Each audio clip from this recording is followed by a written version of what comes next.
Go ahead and roll for perception. I got an 18. Ooh, 18 is really good. With that, you can see some advertising space available. So you're telling me if I have a product YouTube channel or podcast that I want advertised, I could do it here? That's right, and you can get more details by emailing thedungeoncast@gmail.com. Awesome. I'll have to do that. Thank you very much. Enjoy the show.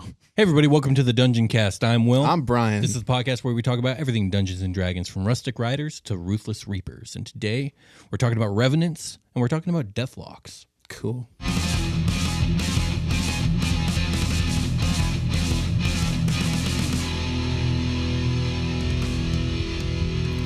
The Dungeoncast. So, Brian, Hey. this is going to be the first episode in the month of October where we're covering spooky things. Yeah, indeed. Woo. So there's gonna be lots of undead this month, just like there was last October. It's like a nice segue from, this is a new leaf. It's episode 101 of the Dungeoncast. Indeed. We're embarking on a new episode. Episodical stretch, maybe the next 100. Who knows? Yeah. It's Dungeoncast Season 2. Season 2, Volume 2 of the Dungeoncast. Get ready. Okay. Thanks a lot for calling that guy though for me. Oh yeah, no problem. I have a cleric on speed dial. Yeah, that was We'll get that demonic possession cleared out real quick. Feeling a lot better. No, that's good. Good to hear. I think we should cool it on you know who for a while. Yeah. Maybe a little less on the shouting out. No shouting out anymore. Yeah, gotcha. All right. Scary. All right. So let's get into Revenants. So a Revenant is essentially an undead humanoid, usually a humanoid, that has returned to life in order to exact revenge for terrible wronghood that was committed against them in their life. There's an ooze that does that. Huh? What was that? There's an ooze that does that, right? There is. Well, that's the slithering. Oh God, what was it called? Yeah, the slithering ooze that does that. That's like a ritual you do to create something to make revenge. This is why wouldn't you just do this? Well, no, you don't do this. This just happens. Oh, okay. Basically, someone has a terrible act committed against them that leads directly to their death. Oh. And the desire for revenge is so strong that the soul remains bound to the body, and it rises from the dead to enact revenge. He was so mad that basically he couldn't die all the way. I think this has to do with like the power of belief again, like what paladins have, is because Revenants are about conviction and the power of belief, which we'll get into in a bit. Okay. So the idea of a Revenant is based off early Middle Ages folklore of a reanimated corpse of a generally wicked person returning to haunt and torture the living. Oh. Like it was a name for that type of supernatural being. Okay. So the returned soul, the returned entity that is the Revenant, does retain their autonomy and their memories and the abilities that they had in life, with a few personality changes and some supernatural enhancements, which we'll get into in a little bit. But essentially, a Revenant it resembles a zombie, just a really smart, not necessarily evil zombie. They have lifeless eyes that kind of like glow in the dark. They blaze with fury in the presence of their avengee. Yeah, like they're just pissed. They're riding the line of being evil, in some ways, I guess. So two things personality-wise that kind of occur with Revenants, regardless of the situation or the type of person they were before they died. So the first thing is they are overcome with an overwhelming thirst for vengeance against its very specific adversary. Vengeance looks like a Gatorade in the middle of summer to them. Pretty much, exactly right. Secondly, Revenants will typically have a much stronger charisma or like a strength of personality and will than they had in life. Their confidence, their determination, their fearlessness and tenacity just kind of gets souped up. Okay. They're just a super focused bounty hunter. But they're not going to like the bar and hanging out, right? I mean, they can. Well, no, not to hang out, but they might go to the bar to start gleaning information to, take down. But they look like zombies. Well, yeah, you just put on a dark hood and maybe cast a spell. Oh, wow. Yeah, okay. They're people. Like, you know what I mean? They're not monsters, really. That's really interesting. Yeah. So you could be talking to a Revenant and not necessarily know. Absolutely. Oh, wow. Yeah. So physically, the Revenant will look exactly as they did in life, just dead. like Sarah still looks like Sarah, just dead Sarah. Just dead Sarah. There you go. Well, there goes dead Sarah. Off to buy some bread. They will, like I said, have a major power boost. So some of the physical changes are like their ability scores, their strength, constitution, and charisma all shoot up to 18. Their dexterity is 14, wisdom 16, and intelligence remains the same. It's listed as 13 in the monster manual. Okay. So realistically, you can make a character sheet for an NPC, kill them, and then kind of slap this stat block onto That's them. how I would do it. I was really surprised in the monster manual they don't have a making your player character into a revenant thing like they did for the lycanthrope. Oh yeah, okay. Which was really confusing. They did come out with an unearthed arcana that like had like a revenant race. I did not like the way they did it. The way they did it was being a revenant it took place of your sub race. So let's say you were an elf revenant. You would get all the elf stuff. Okay. And then you wouldn't get wood elf or high elf. Right. You would get revenant stuff, which was like a +2 to constitution and some other bullshit. I didn't really like the way they did it. And then they had It's an interesting idea, but it was an interesting idea, but there's a reason it didn't make it anything official yet. So and I don't think it ever will. But yeah. So some of the other abilities that the Revenant gets, you'll get resistance to necrotic and psychic damage, immunity to a poison, and a lot of like different of the conditions like charm and all that other stuff. yeah, things that would affect somebody with like a normal circulation system, etc. Exactly. You're an undead now, so you get all this stuff that doesn't affect you because you ain't alive. Bonuses. Do you think it would be better to always be a Revenant, like statistically? Well, I mean, for the limited time that you can be a Revenant, because all Revenants, all Revenants have a limited lifespan. Okay. From the moment they are created, they have 1 year to finish their business before they must pass to the that afterlife. limited. Yeah, but they're effectively immortal during that time. We'll get into that. So yeah, they're dead. So a lot of stuff doesn't affect them. They don't need food. They don't need air. They don't need water. Nice. They have dark vision. Big surprise. They also have regeneration. So I think you would think I would have written it down. When everybody has dark vision, does nobody have dark vision? Basically. But they regenerate at the end of each round, so kind of like a troll. A little Oh, bit, wow, you know, okay. So they're very hard to kill is the idea.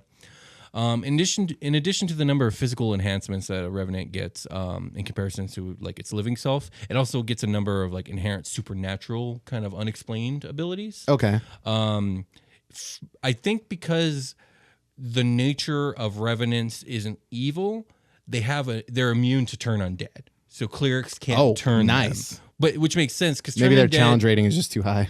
No, it's not that. It's just that like turn undead is about like banishing evil necromancy. Well, this isn't necromancy and it's not evil. This is revenge incarnate. It's like it looks Rider. it looks like necromancy, but it's not. Yeah. As a matter of fact, Ghost Rider, the Marvel superhero, is like the closest thing to a Revenant, except for like that gets tied into like a demon possession type deal. But essentially, he's the spirit of vengeance come to life. You know what I mean? Is Nick Cage still on Disney's payroll? What? Nicolas Cage? I don't think so. Why? I mean, there's been no Ghost Rider movie in the current. Because Ghost Rider is currently being used in Agents of S.H.I.E.L.D.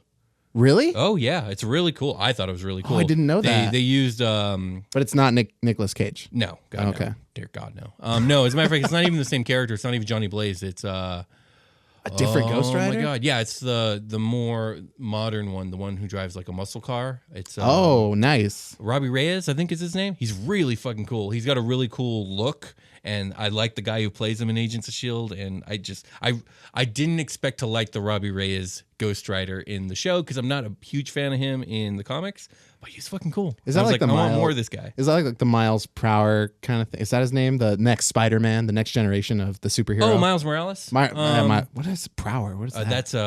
That's Sonic the Hedgehog. Oh my God.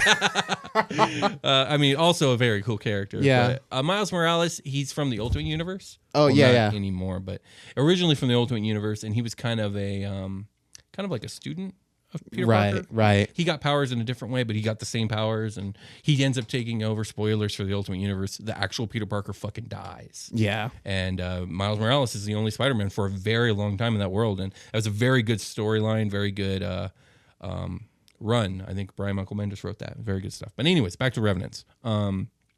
Supernatural abilities that Revenants get. They inherently have this ability to know the exact distance and direction of the location of their adversary. No magic can mask this. Period. End of story.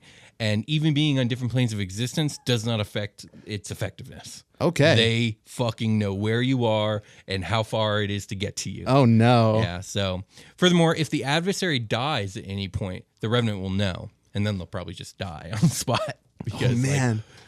what if you like got my revenge, I guess. What if you like I don't know, sabotage like a cart of merchants or whatever, and they know it was you and they all die, and there's like a league of revenants. It's like the undead Avengers. Would be fucking scary. Well, here's the thing. They're gonna like surround your location on the map and just like converge upon you. So one of the things about revenants is that by their very nature, the adversary of them, if you will, deserves this punishment because they're only brought about if the person that got them killed did something truly horrific to get them killed, like truly wicked and like a massive betrayal or whatever. So almost by default, if you got a revenant on your ass, you did something real bad. Yeah, you deserve this. Yeah. So like the emotion tied to that person's death like sparks the magic or whatever. Basically. That's pretty cool. This is one of the few undead out there that doesn't have a real explanation for its occurrence, like higher power wise. You know I feel what like we keep coming into those types of things. Like, I always want to compare it to weird magic, but it's not weird. Nothing's weird magic. It's not. This feels very much like a paladin's power. It's the power of conviction and belief. Like,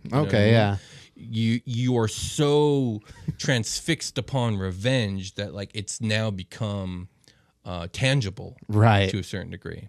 So anyways, other stuff that a revenant gets, basically, if a revenant's physical body is destroyed, the soul will linger for 24 hours before it then reanimates the nearest corpse. What? And it'll reanimate the nearest corpse, and that corpse will look like the original person. So it changes the way that person looks. Oh no! Yeah. So that kind of sucks. I mean, it's just a body. Oh yeah, but like they're probably going to a graveyard. You know what I mean? They're probably going to go to the local graveyard and then exactly. And then like, can you imagine you're the grave, you're the guy from Legend of Zelda. You're the guy from Legend of Zelda. And it's so like, oh shit, fuck, run away. But, hide in his house. I'm just saying like the loved ones of that person, if you're going to visit, you're like, oh damn. What the hell? I don't know. Somebody dug up Uncle John. Like, I'm sure, that would be very upsetting. Now Uncle John is just dead Sarah. Yeah, for me personally, I view like dead bodies as just meat. So like, it's just an unused meat. Now it's getting used. Even meat is a stretch, depending on, it could be some bones. They pick up. Yeah. Well, and then they would probably like form if they're going to take on the persona of that living person, it would probably just like materialize flesh of some kind.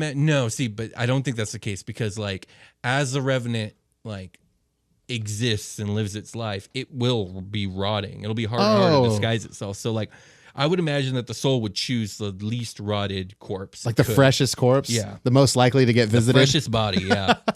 Oh, no. Okay. The one with the least mileage on it. All right. Jeez. So, okay. Oh, yeah. So what I was saying. So then it reanimates the corpse. And so this effectively makes the revenant immortal.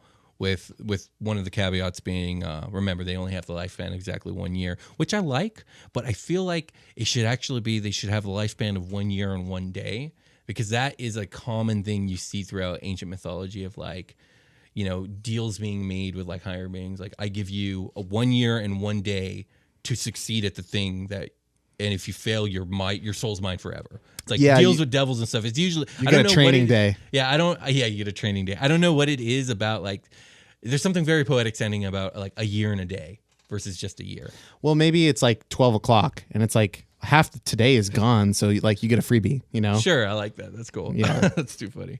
The other caveat to their immortality is a way to kill them would be if you use a wish spell to wish their death while their soul is without a body, it will banish them to the afterlife. Okay. So that's the only effective way to kill a revenant. Otherwise, it's just going to keep coming back till that year's. That's like a 9th level spell, right? Oh, yeah. So you're not going to do that. Yeah, I don't give a damn about this revenant if I'm that strong. Like, I'll just blast it away for a year or whatever. Exactly. You just see how creative he can get or she can get as they try and kill you. I guess you want to go to sleep or whatever without a bodyguard. That's so maybe true, you would wish it away. I mean, I'll just go to bed and I'll have my wish back. So all revenants get an ability like a magical gaze called their vengeful glare. This again, very reminiscent to Arbok. No, not Arbok. Although Arbok does get a glare ability, which is the only good thing that Pokemon can do. Anyways, no, this is very reminiscent to Ghost Rider, who gets his penance stare. Oh, that's right. So anyways, the vengeful glare. A revenant can target a creature that they can see and have sworn vengeance upon. The target then has to make a wisdom save DC 15 to not be paralyzed until the Revenant has dealt damage to them, or until the end of the Revenant's next turn. After the paralysis wears off, the target is then frightened for 1 minute of the Revenant. Oh, wow. Okay. Cool. So it's just like, you! It's like, oh, me! Me, no, run away. I'm sorry, bro. I didn't mean to. I love how it very specifically says you must spend your turn running away from that creature if you can. Yeah, if you can. Absolutely. So 5e Forgotten Realms and 3e lore on Revenants is pretty vague on the origins, kind of like what we just said. Like, there's no real explanation for besides, like, they're just really pissed. That's your explanation. They're so pissed they came back. So 4e is a little different from that, and we'll get into that a little bit later. 4th edition. Huh? I said, 4th edition. Yeah, always doing something a little different, which I actually like. It gives me more to talk about, and it's like, it is the prime example that like none of this is set in stone, and you can get creative with it and do all kinds of cool stuff. You know, none of this is real. None of this is real. So, you know, we'll get into the 4e stuff, but before that, let's take a short rest. I think we should.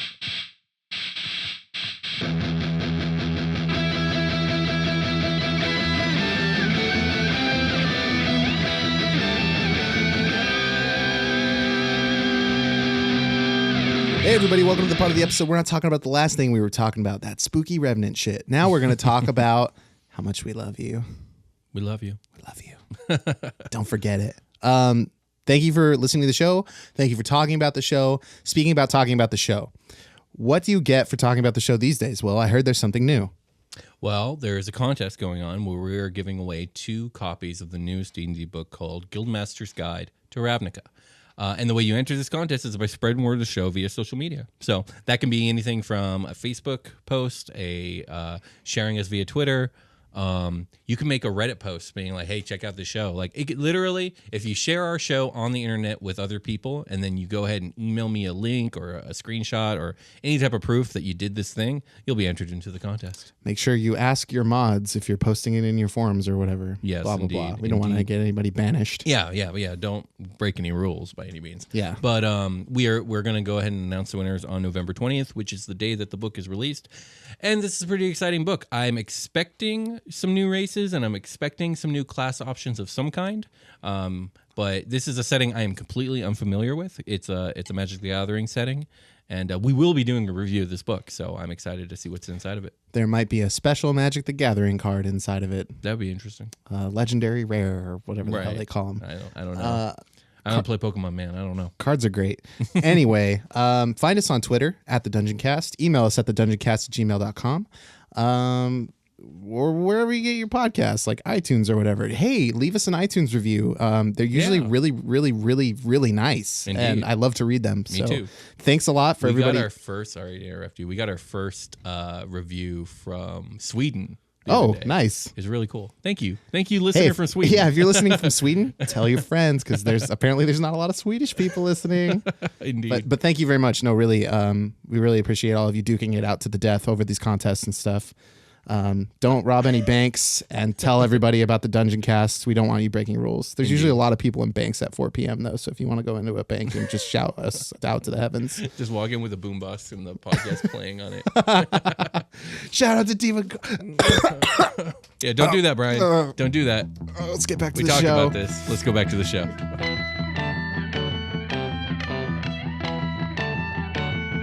All right, Brian. Let's finish off our talk about Revenants so we can move on to Deathlocks. Ooh. So in 4th edition, Revenants actually got an origin, just like everything else did that didn't. You know what I mean? Yeah. So in 4e, Revenants are beings that are created directly by the Raven Queen, who, as we know, she's the goddess of death. Nice. Previous to 5th edition.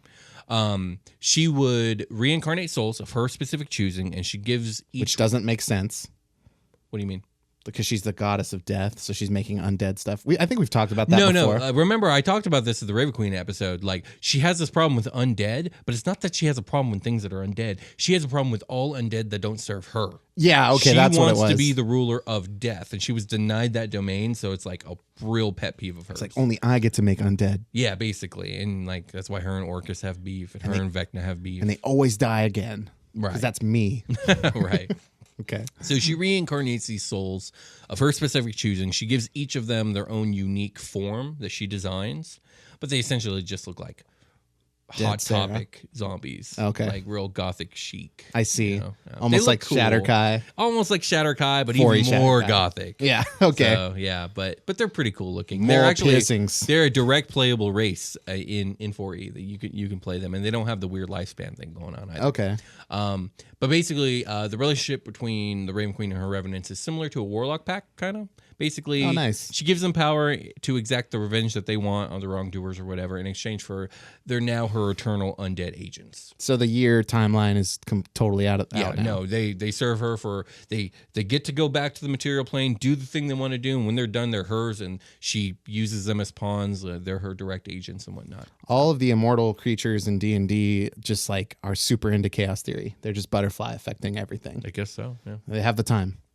Like I said before, 5th edition did come out with an Unearthed Arcana playable Revenant race that was like based off your sub race. But for the races that don't have sub races, which are humans, Dragonborn, and Tiefling, and a few others, basically there was like racial adjustments that were listed for each of those races. Oh, okay. I think for the Dragonborn, it turned your breath into necrotic breath, All right. and I think you got that Constitution boost and. I don't know. Who cares? Moving on. So that's all I got on Revenants. I think you got a pretty clear understanding of what they are, what they do, how they come about.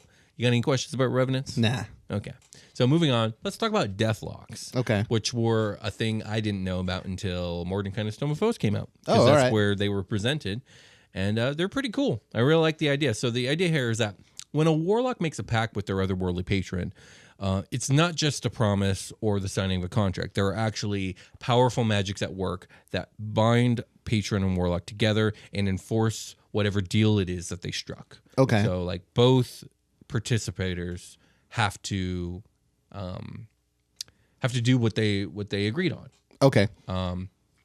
So it's not so the penalties that the patron might suffer for not holding up their portion of the bargain aren't really stated.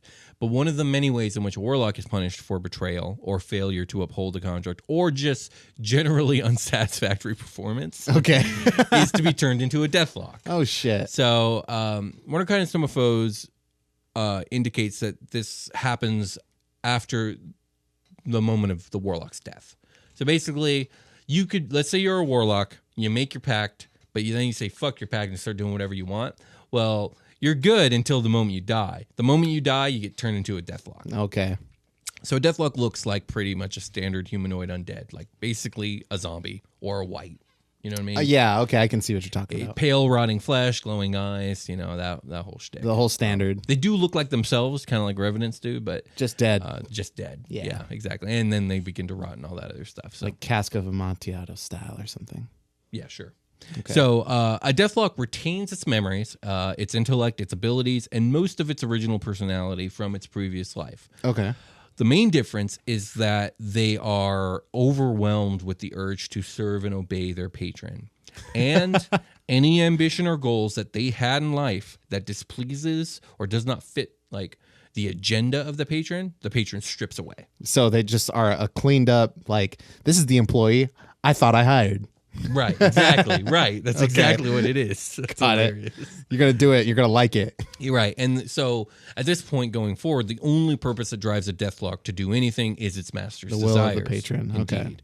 And upon creation, the Deathlock will immediately assume work on its patron's behalf. I kind of like this kind of, I just thought of it. I don't know if it's a real thing. You can tell me if it is or not, but this overarching thing where like all warlocks, even Deathlocks would be like, maybe make a little sign, be like, to the will of the patron or whatever. Sure, yeah. I mean, the relationship between patron and warlock can kind of be what you want it to be. It can be Right. very like subservient like that. Yeah. But also it could just be like, oh, this is a business deal. Like here's the outline deal. Like my patron wants these 5 things to be done in general. So I do these things and in return I get to do what I want. There's also the like, I didn't want to be your patron, Right. and like you've trapped me into this or whatever, but they would still have to be like, to the will of the patron, I guess. Right. Yeah, very much so. Yeah, you gotta uphold your end of the deal. Right. Like that's what it is. You And get if you don't, deathlocked. you get deathlocked. So Holy crap, that's a great,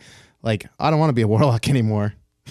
I know, right? So I guess you'd have to find a way out of your contract. a mysterious new player character shows up, and the party now has to fight the old member of the party. Maybe your Deathlock now. Maybe your otherworldly patron can like trade you to another otherworldly for another warlock. They could buy out your contract. Yeah. That's hilarious. So it's like a sports deal. That's great. Right, exactly. So the any patron can employ Deathlocks as their agent. So it's not like like as you know, there's all these different warlock patrons. It could be a great old one. It could be fiend. It could be archfey. They all use Deathlocks basically because like who doesn't want an undead thrall to do whatever you want them to do? I mean, I do. Yeah. Well, right. And there are patron-specific spell lists that each archfey, fiend, great old one patron specifically have. So, basically, like, let's say you're a player character that somehow in the storyline gets turned into a Deathlock. The idea is like all the stuff that you could do, you could still do. But for like a monster purpose, like let's say you're your DM that is using a Deathlock in your campaign, like here is the Archfey spell list. Here's the Great Old One spell list. So they have that on hand. That was pretty useful. I see. So if you're a warlock and you become a Deathlock, you can continue to roleplay the Deathlock. You could have to strip away like your own ideals. Right. Much. Basically, the way I would do it is like at that point you stop being a player character and you just go ahead and hand that character sheet over to the dungeon master because that's going to be an ongoing NPC in your world, and then you need to go make a new character. Well, I could see the inverse happening where like the dungeon master hands you the notes on the patron and be like, "You are this now." Yeah, but one of the problems with that is the player has to then agree to play a character that lacks like 50% of the autonomy they have. Right. You know I mean, it depends on. And that's a pretty big trade. A lot of people wouldn't want to play that. Not, you know what I mean? Yeah, no, yeah, like, I agree. Basically, as that. a dungeon master, I could tell you, no, you can't do that.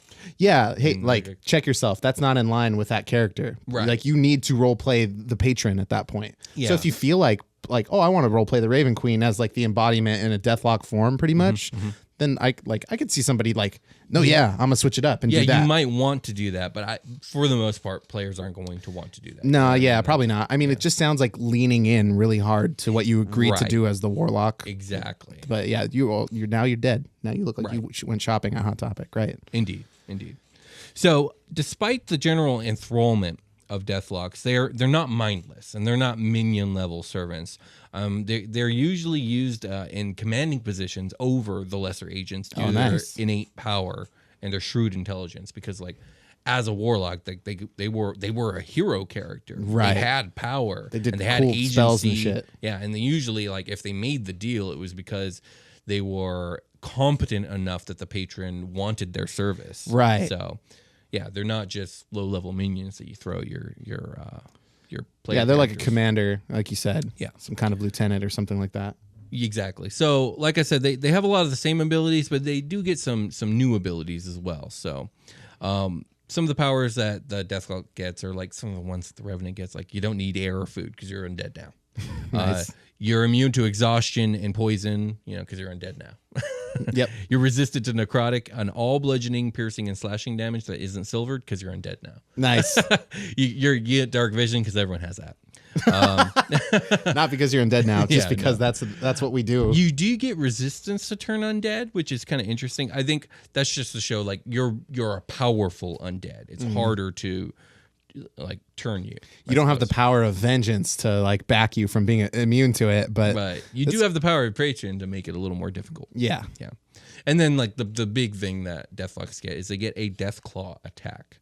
So it's essentially it's a magical necrotic melee attack that does a lot of damage, and it doesn't cost a spell slot. Fucking spectral Wolverine claws come out of your wrists. Very much so. Yeah. Is it his wrist or is it the top of his hand? I guess. Well, are you talking about Wolverine? Yeah. It comes out of the knuckles. It does. Sometimes I see him coming out from like above the glove, kind of, but it's the knuckle always. I'm trying to think. I feel like it's the top of the hand sometimes. No, it comes directly out of the knuckle. Really? Yeah. I just see it like. No, well, it doesn't matter. Yeah, because I'm thinking of the actual live action X-Men movies, and it comes directly out of his knuckle. No, yeah, and that, but maybe I'm thinking of like comics. I feel like he's got like these weird little things on the top of his gloves. In the original depiction of Wolverine, which is Wolverine versus the Hulk, they had no like origin or mythos on this guy. He wasn't even a mutant. Like he's literally wearing claws. Right. Okay. And so the claws actually come out of the wrist area in those depictions. But later on, they were like, let's make him a mutant and let's make the claws actually his power. So Oh, okay. then they were like, okay, well, the claws don't come out of here, his wrist area, they come out of his knuckle. They slowly move them down. They move them down the hand to where it makes more mechanical sense. Yes, where So- it would actually be effective. Not that it actually makes any mechanical sense. Because No, yeah. there'd be all these mechanical issues with where they come out. But that's a discussion for another day, Brian. That's a different podcast. That's a different podcast, indeed. I don't know which one, but I don't it know, is. but it's out there, I'm sure. So particularly powerful warlocks that end up becoming Deathlocks because they fucked up, become what's called a Deathlock Mastermind, which is essentially, it's the same thing, just with a power boost and a few new powers. It gets increased dark vision. More dark vision. It also gets this spell-like ability called Grave Bolts, which is basically, it's a ranged spell attack of multiple shadow bolts that do damage and restrain the target. Oh, So okay. just another pretty cool. magical necrotic thing it can do that doesn't cost a spell slot. Nice. So that's what a Deathlock is. That's what a Deathlock does. The reason I put both these monsters in the same episode is there's certain levels of similarity here. Yeah, especially with the resistance to turn undead. That was like a striking one, mechanically speaking. Right. I think both of these monsters make for good story twisters or for good recurring characters in a PC storyline or in the general campaign storyline. Also, like these are both paths that a character might end up on that takes them out of the game as player characters, but keeps them in the storyline as reoccurring characters, which I think is really cool. Yeah, it's cool. It sounds like, I think I've brought this up before, but the Rakshasha in the previous campaign of Critical Role, there's a Rakshasha that's just showing up trying to kill somebody. Right. And it's just always keeps coming back because it keeps going back to hell, and then it finds comes a way back. again. Yeah. Exactly. So like if one of your player characters has a Revenant on them, it would be very similar to that scenario. Yeah. Or if one of your characters is a warlock that fucks up becomes a Deathlock, well, maybe that patron now takes ire with the party. So now that Deathlock that used to be an ally is now this undead monster that's like always coming at you guys from different angles. And maybe you Right. fight him off and, but he's undead. You can't kill him. So Yeah. he comes back at some other point with some other nasty plot. Yeah, probably bringing along like other like creatures or monsters to Right. like point and click and to help take you guys yeah, down. That's exactly. kind of cool. That'd be kind of fun. Like a nemesis of some kind. Like Yeah, he'd be like a mini villain, if like you you will. fucked up with their like you all fucked up with the patron, and then he was like, "Nah, your whole party sucks. I'm gonna strip this guy and use him to try and kill you guys." Like I can't turn you all into Deathlocks, but I Yeah. can turn him into one. And that's when a purple dragon knight showed up and became part of our party. Right. His pole arm and everything. I know, exactly. And he had a serious problem with that specific patron. Yeah, it's like, nah, fuck, I hate them too. Right. All right. Well, I think that's it for Revenants and Deathlocks, and I think we could call it a game. Let's do it. We'll talk to you guys later. Bye, game.